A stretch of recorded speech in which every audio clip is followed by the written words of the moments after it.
And welcome back to Fresh Outlook, everybody. I'm TWB. Well, the largest climate change rally in history is set to take place tomorrow in Washington, and it's all in opposition to the building of the very controversial Keystone Pipeline. Let's take a look. This weekend, the Sierra Club, together with 120 other organizations, are planning what they call the largest climate-related rally in U.S. history.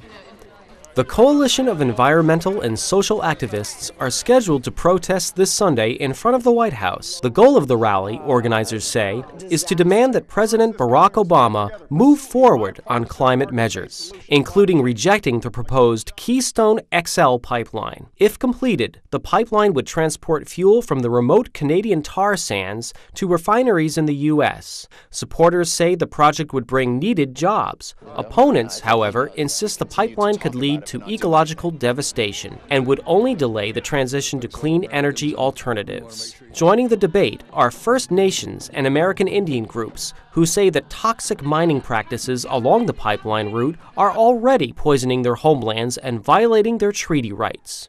As celebrities, politicians, and famous activists join the tens of thousands gearing up to protest in Washington, the fight over the future of U.S. climate policy is just beginning. All right, we'll get into it in just a second. I want to introduce our panelist for this segment, Dee Dee Benkie. She is a political analyst, also a former aide in the Bush White House. Excellent. Thank you. Cool. Happy to be here. We should have a whole segment just on that. Yep. But first, let's get into the Keystone Pipeline. Reactions. Dee Dee, let's start with you. You for it or are you against it, and why? Completely for it. That's our #1 problem and issue, and on the minds of Americans are jobs.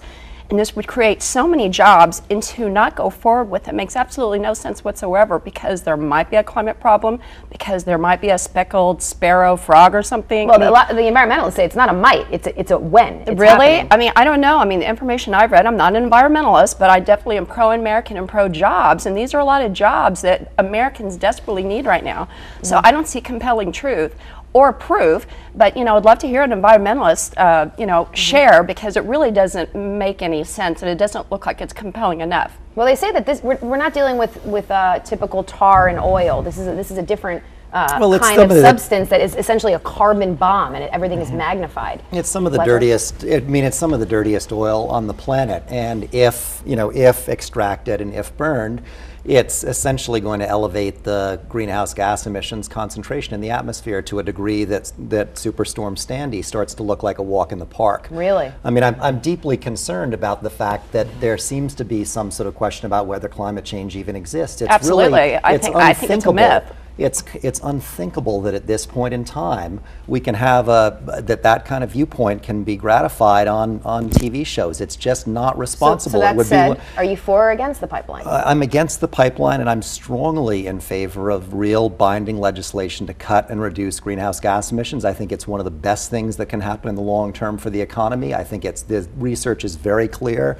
that dollar for dollar an investment in renewable energy produces more jobs and a higher economic return than similar investments in fossil fuel industries. The fossil fuel industry gets globally over $1 billion a day in subsidies. If even a portion of that went to renewables, we'd see a very big change in the game. But this is a chance for us to become, have our own energy source, less dependent on the Middle East.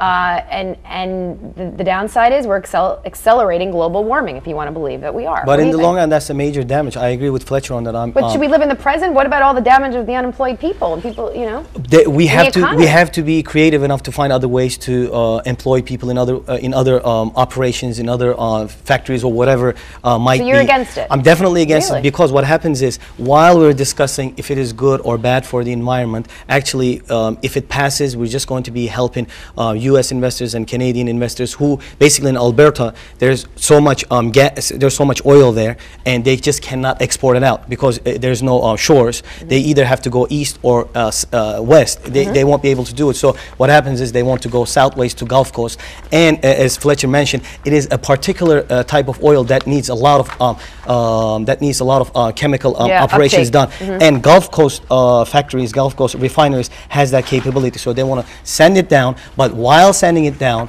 as it's underground, wherever it passes, it has major risks involved with water supplies and long-term health effects. And that's why even the Republican governor of Nebraska is against it, because it's going to impact water supplies there. Right. The indigenous people of United States, that it's similarly to Canada. The Canadian indigenous people, the law in Canada says you have to consult with the indigenous people of Canada, and they said no. Our American indigenous people are saying no already, but definitely we're not listening to them.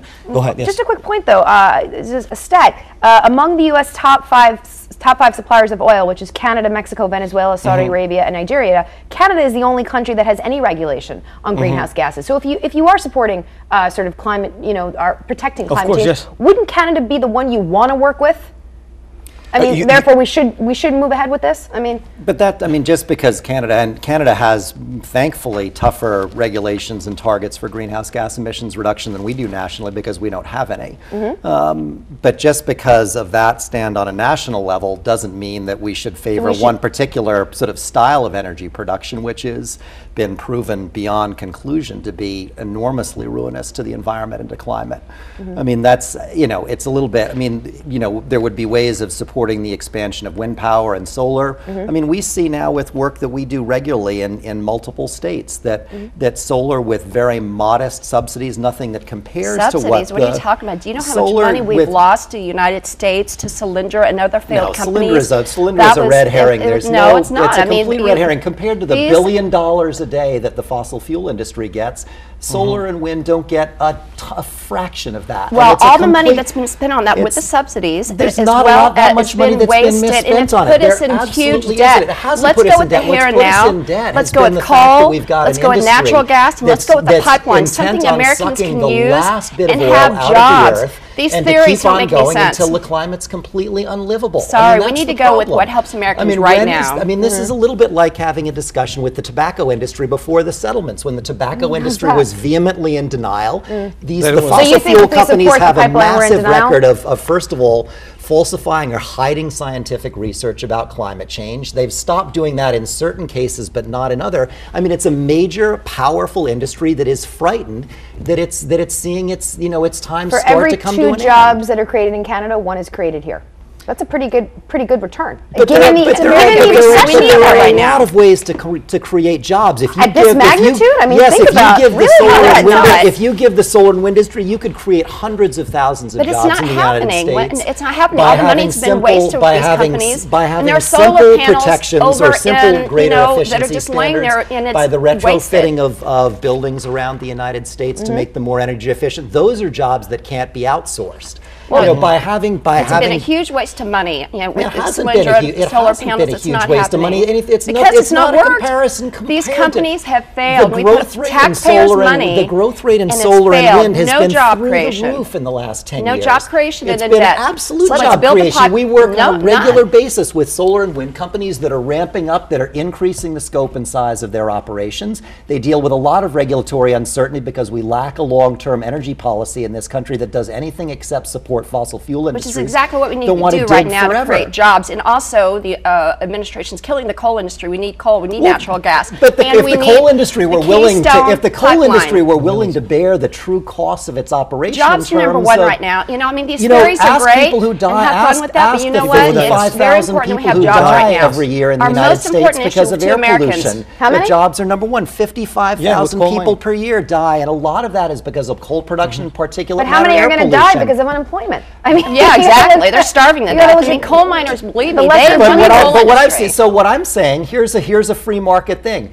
Make the fossil fuel companies and the coal companies pay the full cost of what their product costs. Make them add the cost of the health care, of the societal damage onto the price of what they do. We should just stop throwing government money towards companies like Solyndra. Right now we're throwing government money. Jump in. You gotta get in there. Beyond all this, let's be honest about the fact that the oil that if Congress passes this bill, the oil that will come from Canada is the worst oil possible in the world. And let me put a family picture. Please. Let's say that pipeline is going to go under my house. Okay, or close to my house, and let's say I'm employed. So I feel happy that I'm employed, but my 3 children who is in the house, sooner or later, out, taken to blood tests and all that, sooner or later they're going to have higher levels of carbon, higher levels of lead, higher levels of so many other chemicals that we've never heard of in their bodies. But there's a major risk. If I'm a parent, would I like to take the risk? It's not worth the risk. It's not worth the risk at all. Either my children or my grandchildren. Then what will happen is they will come to my grave and they'll be like, Dad, you thought that you had a job, but look at us, we're all crippled or whatever. And what the funny thing is, after 25 years later on, we're going to hear a lot of beautifully made documentaries and narrative films about how this messed up. I just think we're too far deep. Climate change is happening. There's so many negative effects. We're past the point of no return. So I don't think this. But the thing is, we can take, if we say no to this will give us some time to deal with how we can find more renewable. We lose tons and we tons don't of jobs. Lose all the jobs. We work with many small, growing renewable energy companies that are the engines of the growth of the economy. Small business is always the engine. Many of them haven't. And you know what? That happens whenever any new industry gets started. That's the way that industries work. I mean, you're arguing on behalf of major fossil fuel companies, some of the biggest companies in the world that get enormous amounts of unjust subsidies and then wreak havoc on the planet. Pipeline, it's lots of jobs. What do we think Obama's going to do? I mean, you know, his State of the Union was a little conflicting, if you ask me. He kind of supported both sides. We got to get the economy going and get jobs. That's number one on my agenda. But we got to. I'm for climate change. So how do you support the pipeline? With regards to that, let's recognize the fact that even if he says no, finally it's Congress's call. But if he gives a thumbs down, it's definitely going to motivate the Congress to go along with him. If you want to know my guess, most probably he's going to say something that's not going to directly look like thumbs down or thumbs up or thumbs down. He's not going to somewhere in light? I think a yellow light. He's going to give something like yellow light. Yeah, yeah. That's for 4 years. I mean, what do you mean? That's what has been policy like, you know, generally saying yes but a little bit no, or saying no with a little bit yes. What do you think he's going to do? Quickly. I hope he says, of course, thumbs down. I think that he's going to do everything that he can regulatorily. I don't have a lot of confidence that he's going to do the right thing on Keystone. Is he going to approve it? Is he going to say go for it? I think he may, but he's going to get an awful lot of pressure and an awful Kerry lot said they're going to approve it in the Congress. Yeah, Kerry said it's happening. I think this is a decision that could change, you know, the planet. Yes. I know that sounds kind of extreme, but it should be up to Congress, and I think it will move forward. Thank goodness. So a lot of Americans will have jobs. Right. And thank goodness a lot of Americans. I mean, what happens in the face? I'm sorry. We're already out that thought. Yeah. Maybe come back next week and we'll continue the conversation. I apologize. I want to thank you guys for being here. It's been eye-opening, to say the least. Thank you for your fresh outlook. Okay. The freshest I've had all weekend. Thanks again to my all-star panel. And remember, if you have a fresh outlook, we want to hear about it. Let us know on our Facebook page, on Twitter, #FreshOutlook. I'm TWB in the Twitterverse. That's @TWBrill. Thanks for joining us. We'll see you next time on Fresh Outlook.